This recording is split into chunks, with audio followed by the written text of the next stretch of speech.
on Monday. So we are talking about Sunday, the missile crisis, October 21st. This will be a pretty low-key day, but he's going to be thinking quite a bit of it. Okay? Well, the morning of Sunday, October 21st, what do you think the President and Mrs. Kennedy did? They went to church, and they went to Mass at St. Stephen's Church early that morning. So on the morning of Sunday, October 21st, President and Mrs. Kennedy attended Mass at St. Stephen's Church. That's S-T-E-P-H-E-N-S. So on the morning of the 21st of October, 1962, President and Mrs. Kennedy attend Mass at St. Stephen's Church. Well, after the services were over, Bobby Kennedy called Kenneth O'Donnell, and he told O'Donnell that President Kennedy wanted to meet with General LeMay once again to talk about those airstrikes. So after church, the President passed word on to his brother Bobby, and Bobby called Kenneth O'Donnell, and he told Kenneth that the President wanted to meet with General LeMay again to talk about the possibility of airstrikes followed by invasion. He wants obviously some more information on that because he's trying to make a decision on what he wants to do. Now, General LeMay, if you kind of go back into your notes a little bit, General LeMay invited somebody else to the meeting that was on XCOM that we really haven't talked to about yet, and that was General Walter Sweeney. So LeMay invited General Walter Sweeney to the meeting as well. Does anybody want to look back at their notes and tell me what position General Walter Sweeney had in this business? What was he? Very good. He was the commander of the U.S. Tactical Air Command. So he's the guy really that's going to be painting the targets and ordering these strikes. Okay? So again, after the church services, Bobby Kennedy informed Kenneth O'Donnell that the President wanted to meet with General LeMay about the possibility of these airstrikes. And Kennedy then passed that word on to Bobby. General LeMay then brought General Walter Sweeney with him, okay, because they want some information. Now, what do you think maybe the first question President Kennedy asked General Sweeney, who's going to be the guy that's painting the targets and taking them out? What do you think his question might have been? What's he going to want out of it? Well, to be honest with you, they're not really worried about people too much at this point. What's their main target? The missile construction pads. So are they going to ask how many of those there are? They're going to, not so much that, he's going to ask him, can you guarantee me if we go in with airstrikes that we will get 100% of them? Because this is a risky operation. So the first thing that Kennedy asks General Walter Sweeney is, if we go ahead and go with the airstrikes, can you guarantee me 100% destruction of not only the missile launching pads, but what else? The missiles themselves. Can you guarantee me that we'll get 100% of the missiles and 100% of the missile launching pads? That was the question that Kennedy asked Sweeney. What do you think Sweeney's response was? Now think about it. Is anybody going to guarantee 100%? No. But he is going to guarantee 100% of the missiles that they already know about. So Sweeney says, I can't guarantee you we'll get 100% of the missiles in Cuba. I'll guarantee you we'll get 100% of the missiles we know about. Because his point was, if we can target them and we know they're there, we'll get them. But we're not 100% sure that we know how many are there and where their locations are. So Sweeney could only guarantee destruction of 100% of the missiles the United States military actually knew about. So what do you think Kennedy did? Who did he turn to next? General LeMay. And he asked him the same question. And LeMay guaranteed him he could get, quote, over 90% of the missiles, whether they knew about them or not, basically. So LeMay assured the President they could step in and would guarantee they could get 90% of the missiles, the ones they knew about and possibly ones they didn't know about. So he thought with a 90% accuracy, he could get the missiles, which is going to, leave some there, right?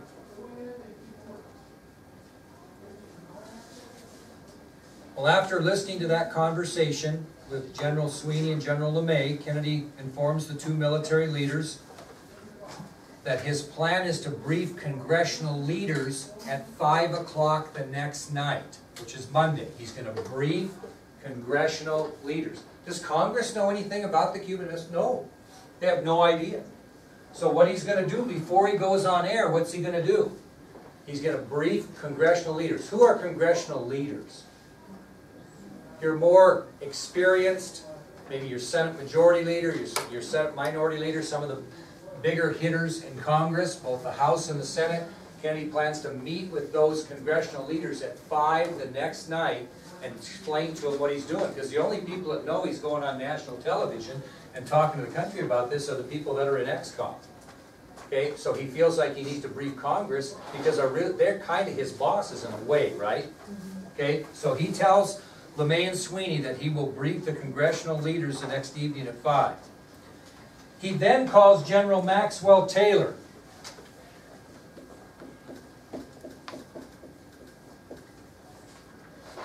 He calls General Maxwell Taylor, and he tells him that at 7 p.m. Monday night, he wants the United States Armed Forces worldwide on DEFCON 3. And I'll explain that in a minute.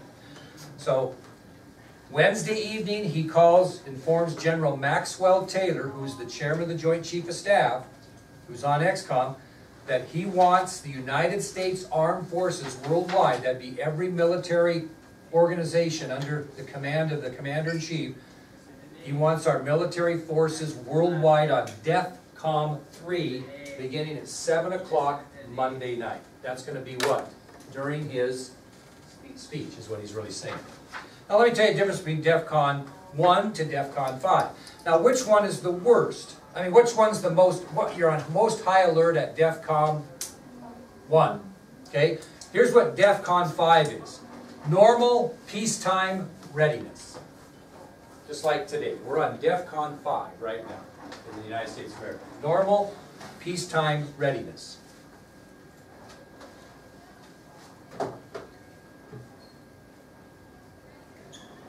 Okay, normal peacetime readiness is DEFCON 5. The reason I'm telling you this is because we're going to end up going up and down this scale. Okay, so DEFCON 5 is normal peacetime readiness. DEFCON 4 is normal peacetime readiness with increased intelligence and strengthened security measures. DEFCON 4 is normal peacetime readiness with increased intelligence and strengthened security measures. Again, DEFCON 4 is normal peacetime readiness with increased intelligence and strengthened security measures. DEFCON 3, which we're going to go to at 7 o'clock Monday night, is increase in force readiness above normal readiness. Increase in force readiness above normal readiness. Increase in force readiness above normal readiness. That would be DEFCON 3, and that's what we're going to go to Monday night. DEFCON 2 is further increase in force readiness, further increase in force readiness, but less than maximum readiness. So DEFCON 2 is further increase in force readiness, but less than maximum force readiness. DEFCON 2, further increase in force readiness, but less than maximum readiness. What's DEFCON 1? Maximum force readiness. You are at war at DEFCON 1. We're at war. Okay? So DEFCON 2 again is further increased force readiness, but less than maximum readiness. And what is DEFCON 1? Maximum force readiness. You are at war at DEFCON 1. Okay, that's all that happens Sunday. Okay, that's Sunday, October 21st. So we'll move on to Monday, October 22nd, which turns out to be a pretty big day in the crisis. Now, what's he going to do at 7 o'clock that night? He's going to have his mind made up, and he's going to give his speech to the American people about the crisis in Cuba and what we're going to do about it. What's he going to do at 5 o'clock that night? Brief the congressional leaders. So we have a day ahead of us. So, on Monday morning, October 22nd, President Kennedy telephones 3 people to tell them about the situation first. He's going to tell 3 people outside of XCOM what's going on that morning. Now, I really want you to think about this, and I'll give you a little bit of a hint. Some of it was due to respect. Who would he call of importance in the morning to tell him about the situation before he tells anybody at night? No, that's a good guess. More political. Who's he going to call on that feels like they should? He feels like they should know this out of respect. With his decision? What? No, pretty much all the information I've given you. Who's he going to call? That's right. He's going to call Dwight Eisenhower, and then he's going to call the president before him, Harry S. Truman, and then he also called President Herbert Hoover. He called 3 former presidents to inform them on the situation in Cuba. Former Presidents Hoover, Truman, and Eisenhower. And he briefs them on the situation in Cuba.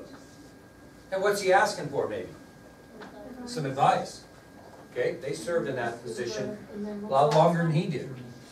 So former presidents Herbert Hoover, Harry Truman, and Dwight Eisenhower. He calls them Monday morning. Then the next thing he does is he actually writes a correspondence to Soviet Premier Khrushchev. He writes him some correspondence.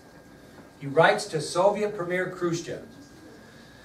Now, I don't want you to write down what he said. I'm going to read it to you, but I want you to think about maybe what it means.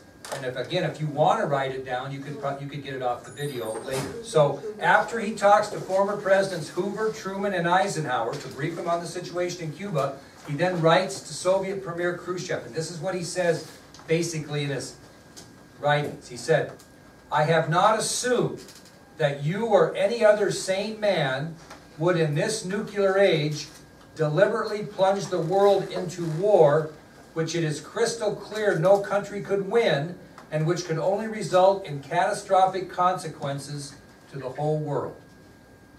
That's what he writes. I'll read it again. "I have not assumed that you or any other sane man would in this nuclear age deliberately plunge the world into a war, which it is crystal clear no country could win, and which could only result in catastrophic consequences to the whole world."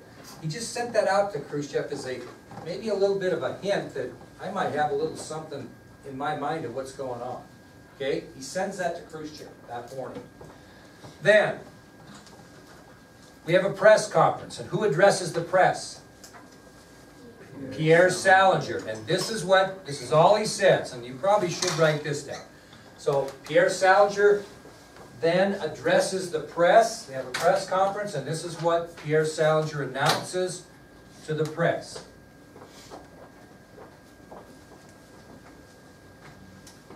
He announces the following: President Kennedy will address the nation tonight.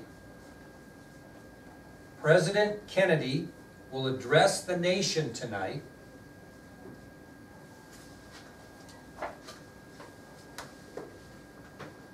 on radio and television. President Kennedy will address the nation tonight on radio and television on a subject of the highest national urgency. President Kennedy will address the nation tonight on radio and television on a subject of the highest national urgency.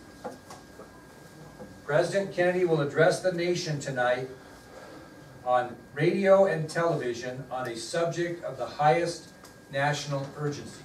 This is a paper from Greensboro, North Carolina, Monday, October 22nd, 1962. Kennedy will address nation tonight on subject of highest national urgency. Took me forever to find one of these, by the way. That's pretty cool. Now, papers came out in that time in the morning and in the evening. Okay, so you really could get your news twice a day. So, Kennedy does what now? He's making preparations prior to his speech this coming evening. And here are 4 things he does prior to meeting with who? Congressional leaders. So these are the 4 things Kennedy does prior to meeting at 5 o'clock with the congressional leaders. Number 1, he orders the United States Navy to begin what? The blockade of Cuba. Very good. He orders the United States Navy to begin the blockade of Cuba.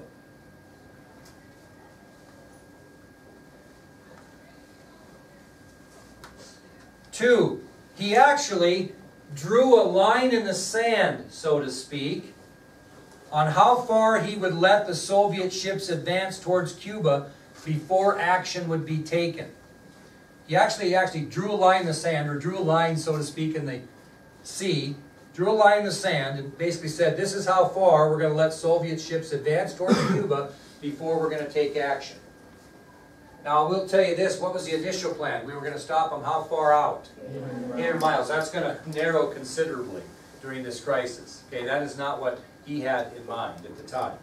So he actually drew a line in the sand, so to speak, on how far he would let Soviet ships advance towards Cuba before action would be taken. Now, he's a little hardcore. Listen to this. Number 3, he informed military personnel that if a merchant ship crossed that line and entered American waters, the ship would be attacked. Not boarded and searched, but attacked. That's what he told them at this point. Things are going to change. But he informed military personnel that if any of those Soviet merchant ships crossed that line and entered into what was considered American waters, that ship would be attacked by the United States Navy.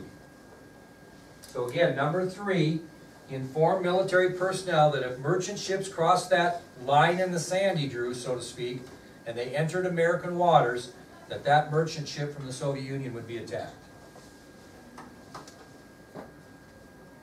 And the 4th thing he did is he made it clear that if the Soviet Union ignored that quarantine line, that the United States of America would declare war upon the Soviet Union. Okay, he made it real clear that if any Soviet ship ignored that quarantine line, in other words, ran it, and forced us into an engagement, that the United States would declare war upon the Soviet Union. That's pretty hardcore stuff, isn't it? I mean, think about that. We'll get into that a little bit later, too. So that's what he did up until 5 p.m. that evening. Now, let's think about it. Why does he really want to meet with congressional leaders other than letting them know what he's doing? For advice? Not so much advice. Approval. What? Approval. Approval or support. So the reason he's meeting with congressional leaders is he wants their support for his actions that I just outlined to you. So at 5 o'clock p.m., and this would be Eastern Standard Time, President Kennedy briefed Congress on his decision to enact that quarantine of Cuba and what was going to happen if the guidelines weren't followed. So at 5 o'clock on Monday, October 22nd, President Kennedy briefed Congress on his decision, on what he was going to do, and what's his decision going to be? The blockade or quarantine. Okay? So he's not going to invade. He's not going to airstrike and invade. He's not going to trade or negotiate. His decision has been made, and he tells Congress at 5 o'clock that he's going to enact a quarantine of Cuba. What kind of support did he get? Bad support. And he got angry and frustrated, and he was... Have you ever been around somebody that they get frustrated and angry, and then they got to go do something like give an important speech to the nation, and do you want them to do it? I mean, I learned in my administrative career, you better never make a decision on a kid or a teacher when you're mad, because you're always going to give the greatest speech you ever gave that you're going to live to regret for the rest of your life, because you're mad. So who can sense that Kennedy's angry? Who can sense that he's frustrated? And who wants a word with him before he goes out and talks to the American people? think Bobby, but it was actually Kenneth O'Donnell. So Kenneth O'Donnell can see the frustration on the president's face. He can see that he's angry when he realized that he had very little support from the leaders of Congress. And Kenneth O'Donnell knew that he needed to settle down the president before he went on national television. So he asked the president, I need to have a word with you. I need to have a word. So President Kennedy's upset, he's angry, he's ticked off at Congress for their lack of support. He's about ready to go on national television and give a very, very important, if not the most important speech he's ever given in his presidency. And Kenneth O'Donnell can see that, and he says, we need to have a word. What did Kennedy do? He said, I don't have time. I don't have time. And this is one of the greatest quotes I think I've heard on a situation like this. He said, I don't have time. I don't have time, Kenny. And O'Donnell says, you're the President of the United States. They will wait for you. They're not going to start the press conference without him, are they? He's the President of the United States, for crying out loud. So he has to kind of snap back at the President because he wants to have a word with him. He wants to get him calmed down. The President doesn't have time. He's mad. He's going to rush into this press conference and say something he shouldn't. And finally, when he said he doesn't have time, Kenneth O'Donnell looked at him and he said, you're the President of the United States. They can wait for you. So O'Donnell accomplished his goal. He sat the President down, got him settled down. Once he got him settled down, the President departed to the Oval Office where he gave his speech. Okay? So that's why you have people. That's why you have advisors and you have people like that around you, because they keep you from making mistakes. That's why he's there. That's why it was so important.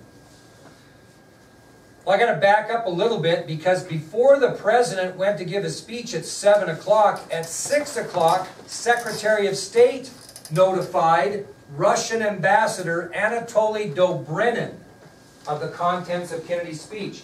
That's this guy right here. He was the most important and influential Soviet ambassador in the United States.